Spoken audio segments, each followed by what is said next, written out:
We're going live on YouTube right now. And Craig is here. Now recording. Welcome to the Yanggang Roundtable. It is Saturday, January 30th, 2021.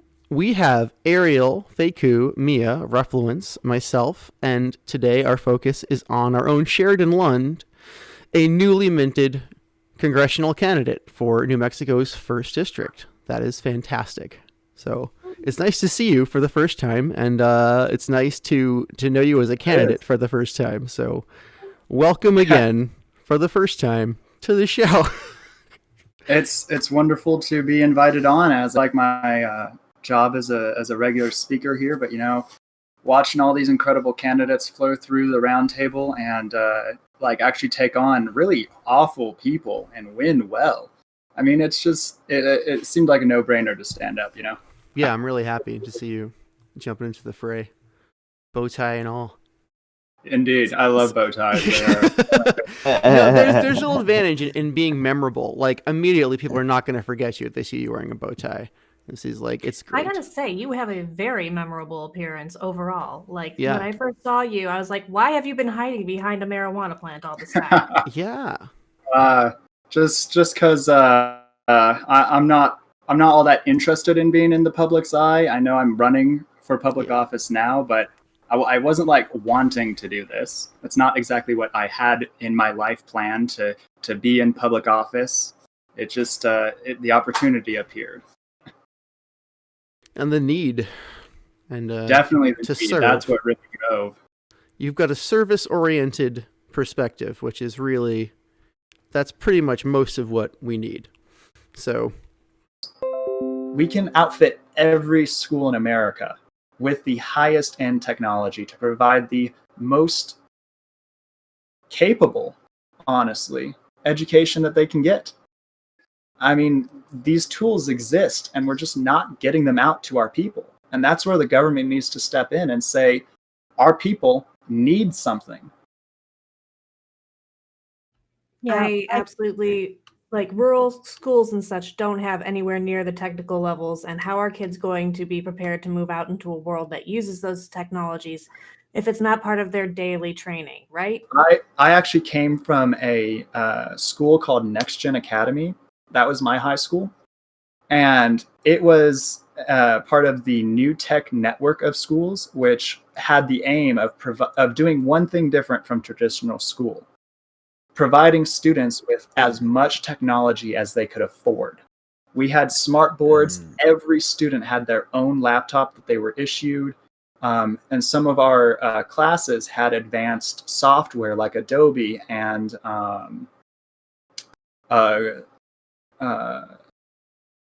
website software. I can't remember the name of it, but it was some website software. So we all learned how to edit footage, how to create presentations, how to speak publicly, how to build a website, and how to interact online. We got all these things solely because we were using that technology. Was that back in Georgia? No, that's here in New Mexico. New Mexico has that school. Okay, that's actually what I was asking before, was whether you were familiar with the New Mexico. I'd like to comment a little bit more on the disparity of that while we're on the subject, so if that's okay. Yeah. Because my son, nonverbal, needs a communication device to be able to speak and talk to anybody. The schools would not get him an electronic communication device until he was over 10 years old. And then they wouldn't let him bring it home so that he could communicate with us at home. We ended up having to pay out of pocket, and it was supposed to be covered by the school or by our insurance. Nobody would cover it. And it's a necessary thing for him. So yeah, we do need to level that out. Hearing that is almost like infuriating for me, knowing that level of stuff is issued to people in some places and that it's deprived of me to the point my nonverbal child can't even have his voice. That's where our capitalist democracy has been failing for decades. The point of having capitalism, the point of having democracy in one nation was so that we'd have the free market to find new innovations and to provide higher quality. And then we'd have the government to standardize that quality to every single citizen across the nation. And we have not been doing that. We've been allowing the free market to rage wildly on its own without supporting everyone else. And not to mention the very important fact that schools are so separate from the rest of our reality and lived experience. Like, I always had the idea that schools can like take us to see like this may sound random, but like a grocery store. How do they order their food? How do the people behind the registers work? Or how do these people ring things up? And how does a balance sheet for like a regular, you know, store works? Like okay, like a national park. Like what's the park ranger's job? You know, let's see a scientist. Let's go to their actual place of business, see what they're doing, how they're doing it, how the money works. No, it's all theory. It's all just like, oh, here's the textbook, Well, you know, like let's see the actual things as they happen, you know. I am completely for having more hands-on classes in schools, especially public education, because you're right, it is far too much theory. And I didn't realize how bad public education was on that until I got into college and started doing actual labs. Like, the difference between public education and college in the way you learn is so radically different. You practically do have to relearn relearning. Well, they do give classes on critical thinking in college, right? Which is something that you do not get generally in grade school. The thing with college is it's not mandated. So college, you can create largely your own framework of classes, largely your whatever program you want to go into. So it's not that you're always going to get critical thinking skills from your classes in college. That's something that should be in public education so that we have critical thinking adults voting in our democracy. It should absolutely. That's what I was leading to. It's something that we teach sometimes in college. It's something that we should absolutely be teaching from the moment they're in school, like kindergarten. They should be learning critical thinking before they're learning to count. The easiest thing we can do to step away from the theory learning is simply have more social engagement or project-based learning. So I understand the concerns that some parents may have about having hands-on labs for kids that are under 18. There could be concerns, there could be dangers, but I'm going to be real with you. We are primates who used to swing from tree to tree. We have dangers simply breathing. So it's kind of absurd to say someone shouldn't learn something because some other person may get hurt. Well, on top of which, it's not like we can't do labs that are child safe.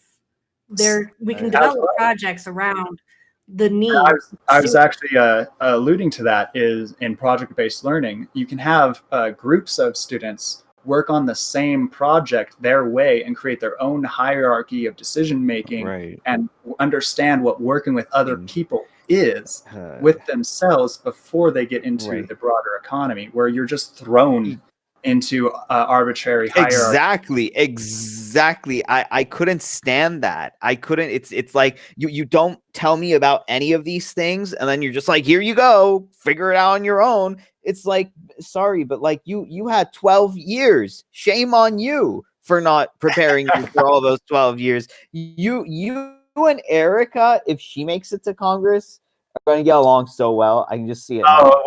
I'm so excited to have so many good debates on the floor about true political questions. Like, how much basic income is too much? How should we enforce our laws? What drugs are actually so dangerous we should have the government regulate them? Like, these How are much basic income is too much, Sheridan? I honestly think that you can go as high on basic income as you have a lack of productive capacity. So, for example, America has a productive capacity of 73% right now, which means we are losing about 27% of our potential economy. So you can fund people with basic income up to 100% productive capacity, and you'll see no inflation, you'll see no demand pull. Things will just work like they should. But I would say once you get beyond 100%, maybe 103, 105%, then you may start to see some inflation tick up and you may want to scale back. Well, no. You want to increase taxes if you're starting to see too much inflation, always. Taxes are how you control inflation. Won't some of those numbers disappear? Like those measurements are going to change once you have a UBI. Like, what are you going to measure then? Because everybody's being productive. Yeah, those are amazing political questions. Those are the kinds of questions Congress should be asking itself. But we don't get those kinds of questions. We get questions like, should we help the American people during this national crisis? I just wanted to sort of provide a little background for Ariel's comment. He was mentioning someone named Erica, and Erica is Erica Rhodes. Is that correct? Who is a teacher and out in California, who is also running for Congress right now. Is she running for a congressional district? She is. She's also running as a representative. Okay, so that's why you're like, I'm going to meet her there when I get there. I am. She's so cool. I'm so excited to meet her. I don't know what just happened to your lighting, but it's now like perfect. I really like it. Yeah, it was a cloud. Cloud. Yep. Thanks, New Mexico, we do have one major export, which is sun. If you want sun, you come to New Mexico. We got Florida beat. We got California beat. We got everywhere in the nation beat. We get 360 days of sun on average. 360? Yeah. I think you need to give some of those over to Seattle over there. I want to ask one more thing regarding the UBI thing with the how much is too much. I still remember when we had our first conversation about your book that you recommended giving everybody, what was it, $100,000 upon turning 18? Yes. Is that something that you still endorse? Everything in my book, I still 100% endorse. It is my thoughts, and I would like to see them happen. I do not think it is something I can do in this political moment to get a cash grant to new adults, though I think it is still something that every social capitalist should fight for. Because if we get boosts at important moments in life, we can truly change our lives for the better. And becoming an adult legally is one of the most important turning points for any person's life. And giving them giving them the amount of money that they need to buy a house, start a business, or to make the world a better place is the least we can do. Because a basic income is not for that. A basic income is to provide every citizen a good life. That's it. Crank up their potential to benefit society too. It does, but that's not what a basic income is for. That's why I talk about like how high is too high for a basic income, because that's a good discussion. How much money should the government be paying so that people have good lives, and how much should the government be taxing from the very successful people? Well, I kind of think about it as like a tree. Like you don't water a tree after it's done growing, right? And that's the kind of thing that I see when people expect people with nothing to create something. Give them something to work with first, and then they'll create. You don't tell them start with nothing, create something, and then I'll give you something after that. Just like how you don't tell like kids that are born, provide for yourself first, and then I'll provide for you. You know, and everything has a starting point. And I think that if we had this same discussion, even like 50 years ago, like just before the civil rights movement, we would absolutely have a basic income right now. I truly think that this delay in getting basic income truly has been just a misunderstanding of human progress. Because before, when capitalism was working fantastic with jobs alone, you had lots of empty value. lots of empty land, lots of empty possibility where people could actually build things and make infrastructure that they can profit from. But now, as we are maturing as a capitalist nation, we have a lot of infrastructure. We have so much infrastructure, we are actually having a hard time making that infrastructure high quality. And it's not like we don't have the labor to do that. It's that we don't have the political motivation to scale up what we can do. And we're not measuring the right measurements. So is changing the measurements of society going to be one of your major Yes. things? Is that the Yep. last one, or did I hit it? No, it's actually not in my 5-point plan. My 5-point plan is very specific, actionable policies. I do intend to get the American scorecard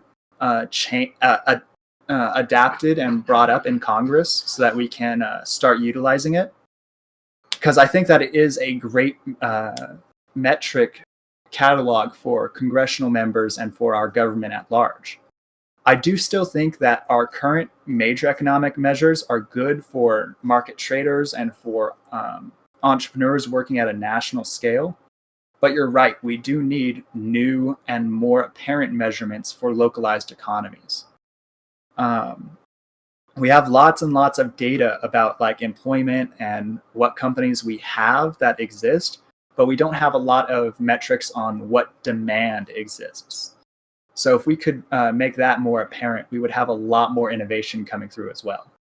Right. And whether people are like socially and emotionally connected to the job that they have. I said neglected because when I know I worked in an office, I was bored out of my brain. Like I couldn't stand it. But when I worked at a Best Buy, even though the pay wasn't really that awesome, and sometimes they caught an hour, I was attached to my work because I like technology and I like, games and all that stuff, and I like computers. So there was a difference. Even though the pay was the same, the attachment to my work and the kind of connection I had to it actually mattered. But they don't measure that. They just say, oh, people just have jobs.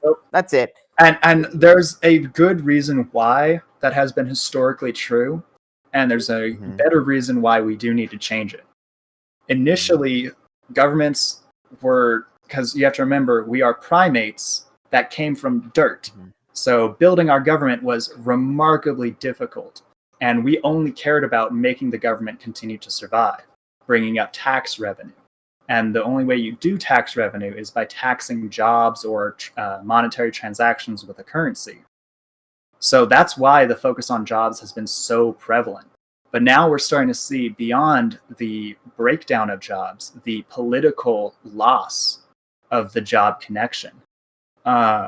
Like you were mentioning how you were more engaged at a different job that was focused on more of your passion. Government is kind of the same way. They're kind of only focused on their legacy and the tax rate that they can pull up, rather than immediate problems. So, did you get the chance to tell us what your fifth one was? Because I may have missed sorry, it. yeah, we're on the fifth one, and it's pay down our debt, which is to basically have a slew of new taxes come about that are specifically targeted to our deficit, so that everything that is new tax revenue goes directly to paying down our principal. So that I gotta be honest, I'm kind of hoping you were meaning something else by that. I know that sounds weird, but I was hoping that you were meaning that you would help people pay down their debts, so that way they'd be free of the debt that's been placed upon them. So I am fully behind the goal as a social capitalist to have zero debt in our country, but I am a capital realist when I say debt exists alongside money. So we do need to focus on our national deficit to pay it down. The basic income is what's going to really help pay individual debts and help restructure individual lives. I don't know about I have an issue with the paying down the federal debt, because I believe that the federal debt is actually our money supply. And so when you pay it down, you're destroying money, like you said. Actually, I have there's another line of thinking that the reason we have our federal debt is to make importing and exporting easier in the global economy, so that our forex is actually weaker, or our dollar is weaker as a result. So I if we think we start may, yeah, we may need to schedule a time to actually talk more about the federal debt. And I think that that's going to be a big topic we won't be able to cover adequately today. it is, but I'll cover my plan briefly. Okay. My initial plan is to have a 20% value added tax across the entire economy, exempting hygiene and healthcare and basic food goods. But every other transaction in our economy will have that new value added tax. There will be a few sector specific taxes for healthcare insurance and financial markets to help reduce their sector wide inflation. And there's going to be a few creature comfort taxes to help reduce annoyances in our life, like advertisements. They can get taxed at 50% easily. Nice. And all of those will go down to pay down our federal deficit, which should strengthen our dollar in forex markets, making it easier for you to buy things abroad, and making your money more valuable in and of itself. So I will say one more thing regarding the debt thing that I was saying. Just so you understand my position, I do agree that we do need to pay down our national debt, but the amount of debt a lot of Americans have is unreasonable, even considering a basic income, because our system is exploitative of debt against the poor, because it can be. So it really can be, especially with payday loans, with shady car dealers, healthcare debt, and especially school debt are all very exploitative and are a drain on our economy. They are actual cash not being spent on consumer goods and higher qualities of life. I just want to squash those debts down as well, because they are immoral debts, just like the income tax is an immoral tax. So we're in agreement there. Yeah, I think we do agree that that consumer debt is some of the worst debt that is happening right now, and the federal debt is looming over us. I have some differences of opinion there, but we can talk about it another time. Really appreciate you coming here today, Sheridan, to talk about your run. Thank you for running, because we need more people like you in government. And we wish you the best of luck, and we'll be here to support you throughout your campaign. Indeed, I'll definitely come back again for an update once we start having the rally circuit begin. Yeah, you said that you have a website now. I think I tried to go to it. It's lund2022.com. Okay. I must have typed in 2020. It's all right. It's 2021 now. That scarring year is over. Well, yeah, but then it sounds like 2022 is like it's going to happen again also. So, okay. Very good. Is that how you would like people to connect with you? Do you want to give out your Twitter and other ways? That website is the main way you can donate or contact my campaign. We do have positions open, and we are hiring for them. You can also check out my Twitter at Lund2022 for our campaign announcements, and my personal account at JSaberGamer on Twitter. Our YouTube channel is also up, and I believe we have a Facebook page now, but I haven't quite linked that on the website yet. But yeah, we should be on all the major social networks now, so you can link up with our campaign however you want. And we have an Act Blue. It's not quite on the site yet. I still need to put that in, but we do have one. Very nice. Okay, that's coming soon to the website. And that's a real legitimizing thing, him. So I'm very glad you have that. It's not just legitimizing. Act Blue only takes 4%, but using Stripe and Squarespace, they take a combined 7%. So we'll be getting more money to our campaign directly using the Act Blue link. Yeah, excellent. Very more good. Efficient. Indeed. Excellent. That's all about building that efficiency. Yeah, the 3%'s a lot at a scale. Yeah. It really, really is. I think All we're right. at outro time, though, huh? Yeah, I think I that's think we're- what Yep. Faye's been kind of like Yeah. alluding to. So basically, I'm corralling everyone. Love to hear Ariel tell us about what he's doing lately. Thank you for introducing us all to Leyline. I think we've all been participating a little Yeah, I bit. still need to do that. Oh I yeah. forgot what I did. I told them because Sheridan is such a special guest. I'm just gonna listen to the recording of today's Q&A. So I would have jumped out at 12. So yeah. Oh, thanks for sticking around. but we have yeah. Oh, So Ariel, it's been a blast. yeah, for sure. Yeah, so at Leyline, I think it's just the thing, but I think on February 7th, I'm gonna have an interview with Tom at Nerds for Yang. I was promised that. And I'm just gonna talk about Nice. like what I see as a problem that is clout culture. I think a lot of times people who are just comfortable and happy and have enough, they get the spotlight.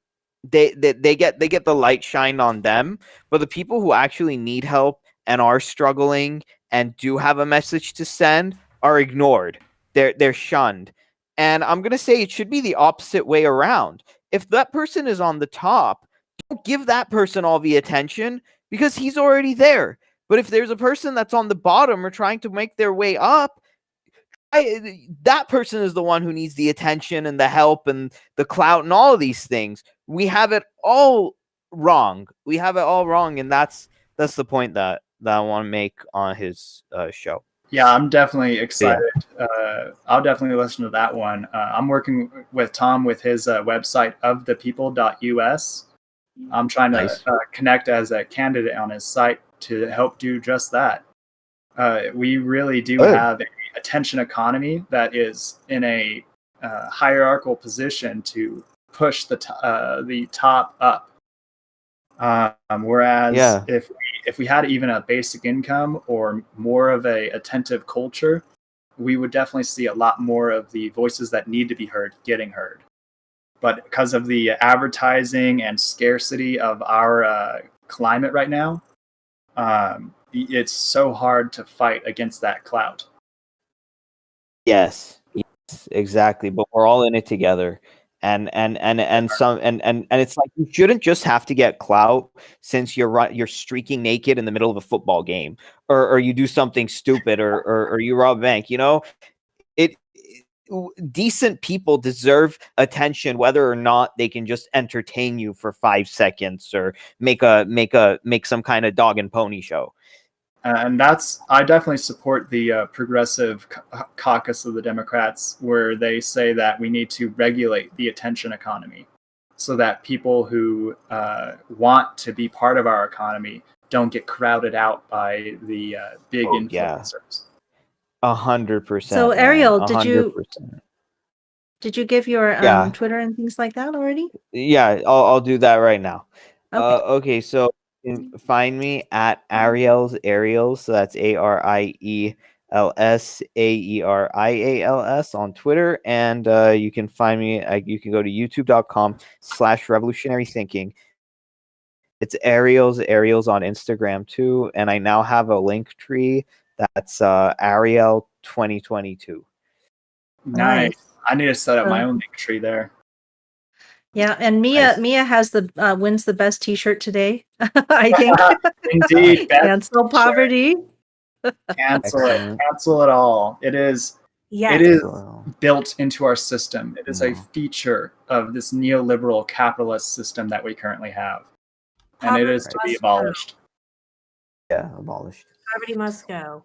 On that note, everybody, you should pay attention. On February 4th, there is an invoice from the people movement going on from basic income, where we are going to be demanding our $2K that is owed to us, $2K per month that is owed to us. So take a look into that. That is going to be a lot of fun. I plan on doing something about it. If I can find a way to print the letter out, I will be joyful, but I don't have a printer because I live in poverty, and something as simple as a printer is too much. Particularly the ink. I like to think that I am working poor right now. I pulled myself just above poverty. And yeah, a printer is not at all something any one of the lower classes can properly afford. It has so much maintenance cost, and its upfront cost is just. We It's a buy whole them bunch when to they're on do. sale for like $30, and then we use them until they run out of ink, and we end up having to throw them away because the ink is more expensive than the printer itself. Indeed. That's an incredible story Yeah. of capitalism gone Yeah. awry. we have really to change the crapitalism that we have right now to capitalism, because I call it crapitalism because this is a bunch of crap. That's what we have right now. It is. I want to ask if I can keep anybody who's staying or going to be on the show Sunday for about 5 minutes afterwards, because I need to discuss with you the guests for tomorrow. So that you're I prepared for it. volunteer. And also, I should give my sign-off information. I am Mia Songbird on Twitter, at Mia Songbird. I am Mia Songbird on Frey.world.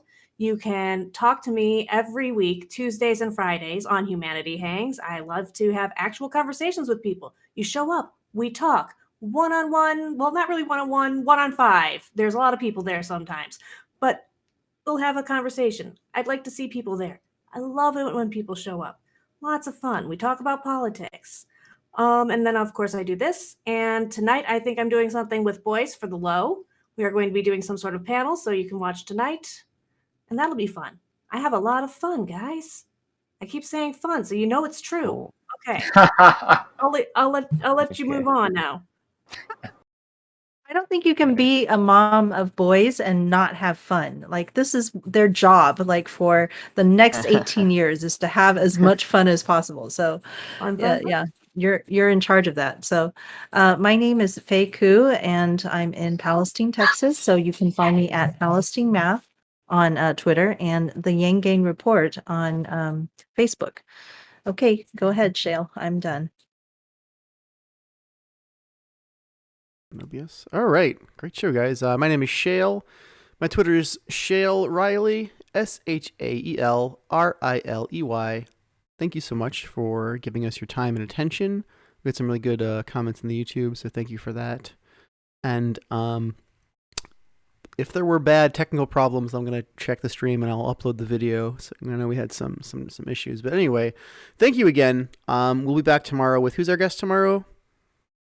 I'm just talking about it. Harry Hirsch. Harry Hirsch. All right. And that's 4 to 6. Right? 4 to 6 Eastern? Eastern. Okay, great. So Harry Hirsch, 4 to 6 Eastern. Sheridan, thank you again. We'll talk to you again soon. Goodbye, everybody.